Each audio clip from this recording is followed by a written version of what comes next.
Қызық орта келді. Жоқ, атым бар ғой, аға деймін. Қанат. Бірінші, жақында бір актив. Ұялы байланыс телефондарына жаңа не болып кетті? Активте бір қызмет істейтін бір қызметкерді жақында біреулер пырым шарт кеуіп кетті. Куәгерлердің айтуы бойынша қылмыскер қара сары киініп алған екен дейді.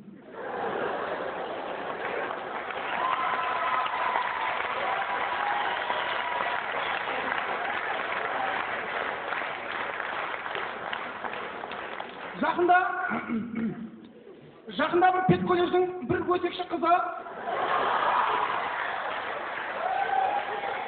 шахтаразға барып, шашын қысқартамыз, тіліне нормально печет деп бар.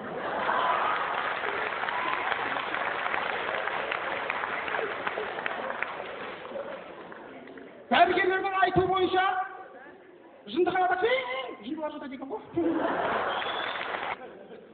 Ғалымдардың айтуы бойынша бірінші майдан кейін екінші май екен.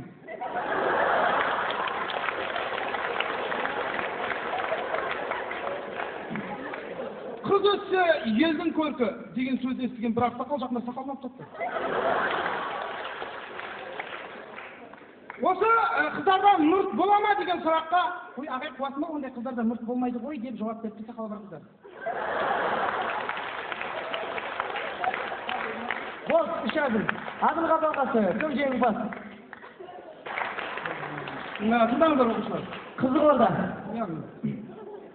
Эстрадамыздың жарым жұлдыздарының бірі Сейфуллин Жолбаров жақында балабақшаға барып, баласын алып қайтады деп белгісіз бір семьяға кетіп қайта ма жүрді.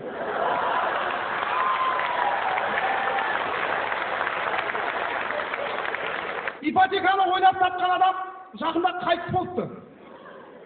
Сөйтіп ол неге 15%-те 20 жылда баратын болған екен.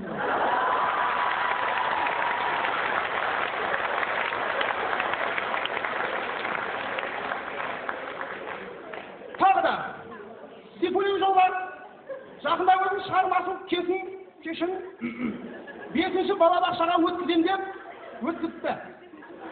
Өткізіп жатып, сонда жүрген балабақшада тәрбиеленіп жатқан балалармен төбелесіп қалған екен. Сонда талпаның астында жатып айтқан сөзі, мен по-любому бірінші атаман боламын.